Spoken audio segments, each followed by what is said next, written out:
What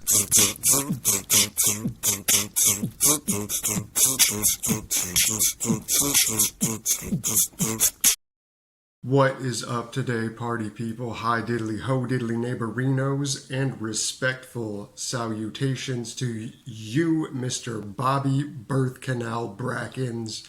It is so good to see you again. Thank you for joining me for this new episode of Olive D Mythics. It's been a while since we've gone through this, but I'm excited to do this because today what we got for you, Mr. B, is Olive D Mythics in Rise of the Eldrazi. A fan favorite set, of course, the third set in the Zendikar block and the introduction of the now infamous Eldrazi. I thought with the release of Modern Horizons 3 and the Eldrazi being more prolific than ever, this would be the perfect opportunity to cover Rise of the Eldrazi and the kind of, birth of these now legendary creatures. See where they came from, go on a little walk through history, a little time walk, if you will. Just, a time walk that doesn't cost $1 million. So, of course, some facts about Rise of the Eldrazi. It was released around April 17th, 2010. Pretty close to April 20th. It was considered to be a large third set. As you probably know, third sets in a block back then were pretty small, but this one was pretty sizable, and it was also known as a mechanical reboot in that it really had nothing in common with the two sets following it besides being on the same plane. But whereas Zendikar and Worldwake were very fast-paced, aggro-type limited environments, Rise of the Eldrazi was much more slow-burning and focused around costing super powerful, high mana-costed creatures. But let's not waste too much time on that. I mean, most people are familiar with this set, so let's just start with the Mythics. We can start with number 1, All is Dust. This is a new type of spell called a Tribal Sorcery. It costs 7 generic mana to come out and stipulates that each player sacrifices all colored permanents they control. So just All is Dust.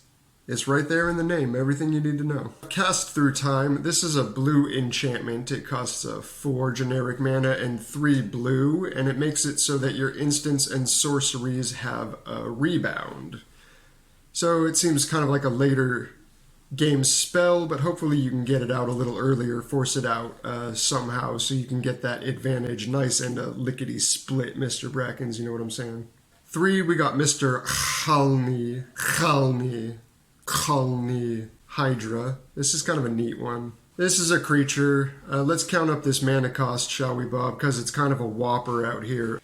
Green, green, green, green, green, green, green, green. That's 8 green mana, Bob. Really, that's not the point that you're going to be paying 8 green mana. We're not trying to make you dish out all your green here, Bob. It's an 8/8 trample, but it costs 1 green less for every green creature you already have on the battlefield. So, it's doable. It's doable, Bob. You can get that 8/8 trample if you want to, go through that headache for it. Monsieur Hellcarver Demon. He's, not breaking any molds here, staying within the tradition of having a mana cost of 6 and being a 6/6 flyer. Very funny, Wizards, very funny. This isn't getting old or anything. You just keep it coming, Keep it coming, it's really funny. His little ditty is, on your turn, you have to sacrifice all your permanents, exile the top 6 cards of your deck, and then you play with those cards. So hopefully, in between the lands, you have cards that are better than your entire board was before that, Fingers crossed, Bob. Otherwise, this is pretty poopy. All right, let's keep going with a 5. This is going to be Kargan Dragon Lord. That costs 2 points of red mana, and it's a 2/2 creature. It's going to be the first level up creature we do. It's going to level up for a single point of red mana. If you can get it to 8+, it actually becomes an 8/8 flying with trample. So that's kind of good. That's kind of effective. And then also has this nice little Shivan Dragon ability tacked onto it. So, you know, an 8/8 Shivan Dragon with Trample. That's pretty nice. 6, let's go on to Nirkana Revenant. This is 4 generic and 2 black. Little vampire ditty here. Sorry if I'm saying ditty a lot. Is that not appropriate? I don't know. I don't really watch the news or anything, so, you know, don't blame me. Back in the 90s, I did like Diddy, okay? Anyway, it's a 4/4 that lets you get an extra black mana from every swamp that you tap, and then, you know, you can pay that extra black if you want to give it as many +1/+1s as you want. So this is pretty cool, you know. But enough about that. Let's move on to Linvala, Keeper of Silence. This angel that costs 2 generic and 2 white to come out, and it's a 3/4, so cheap but not very strong for an angel. It's also a flying, and it makes it so that the activated abilities of all your opponent's creatures can't be activated, which is pretty dang cool. But don't forget that, you know, instants and sorceries your opponent can cast will still be able to be used. So, you know, there's any number of cheap spells that could take this out, especially if you're playing against green, and they can just take out flying creatures really easily. So, you know, have fun losing your creature, but, you know, maybe you'll get some value out of it before that, hopefully. 8, we got kind of a cool one here. I didn't know this one existed. It's a Lighthouse Chronologist. This is coming out for just 1 and a blue. It's a level upper, so you can get this out pretty early in the game. It's kind of neat. It comes out as a 1/3. You can level it up for a single measly point of blue mana, and if you get it to 7+ in level, it becomes a 3/5. And then at each end step, if it's not your turn, you can go ahead and take another turn after. So this is like a reoccurring time walk extra turn extravaganza, Bob. This is nuts. I don't know how much this card is going for, but I'd imagine, you know, a time walk is going for, you know, approximately $1 billion. And this Lighthouse Chronologist is probably going for somewhere, you know, I don't know, a little less than $50. So that's a big difference, Bob. You can get like a lot of value out of this one. You're on the train to Pound Town, Value City, Mr. Bracken, so have fun with that. Let's move on to number 9 now. Transcendent Master. Another level up creature. This is coming out for 1 generic and 2 white. It's a 3/3, and despite it floating around in the artwork, it does not have flying. You level it up for a single generic mana, which is kind of nice. Nice utility to be able to not have to have a specific color of mana to level this one up. If you can manage to get it to level 12 or over, it becomes a 9/9 with lifelink and indestructible. So that's going to be quite the conundrum for your opponents if you manage to get that to 12+. So have fun with that, Bobby. Good luck out there. 10, we got kind of an icon. We got Vengevine. This one was a kind of a staple in those Tarmogoyf decks from the past. Or was it Hogak? I think it was Tarmogoyf. Let's go with that. Might have been both. Who knows, Bob? This is Ron King Magic, your #1 source for Magic the Gathering misinformation. This creature comes out in the beginning for 2 generic and 2 green. It's a 4/3 with haste, and if it happens to die, you know, if tragedy befalls it, it's okay, because every time you cast your second creature spell for the turn, it comes right back from the dead onto the battlefield.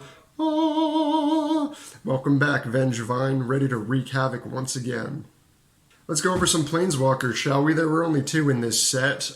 It was Gideon Jura, who comes out with 6 loyalty. He costs 3 and 2 white.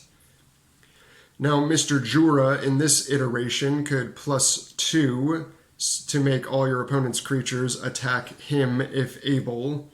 He could -2 to destroy any tapped creature by making them fall into this trap or whatever, you know, doing typical white stuff out here. And then this neutral 0 ability to make Gideon become a 6/6 creature who's still a planeswalker, and all damage to him is prevented. So that is pretty nifty, Bob. Pretty nifty. But enough about boring white cards. Let's go to something interesting. Sarkhan the Mad. This dude is pretty interesting, okay? Follow with me, Bob. Let's go through this together.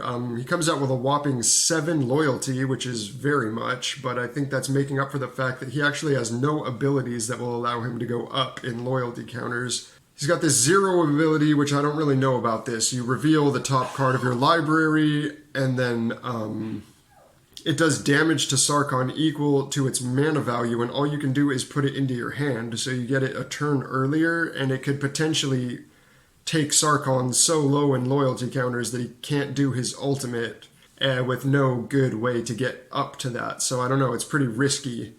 But number 2, this is some meat and potatoes here. You can sacrifice a little creature and replace it with a 5/5 red dragon creature token with flying. So you can get rid of some smaller insignificant creatures to bring out some 5/5 dragon boys. So that's pretty cool. And then do this -4 so that each dragon you control deals damage equal to its power to target player. Taking them out with the quickness, Bob, just thumping them. But here we are. I rushed through this because we all knew we wanted to come to the main event, the final 3, the 3 Eldrazi Titans. Here they were in their first iteration ever seen, the first anyone saw of the Eldrazi Titans. Let's kick it off with Kozilek, Butcher of Truth. This big daddy came out for 10 generic mana. He was a 12/12. When you cast him, you get to draw 4 cards right off the bat, Mr.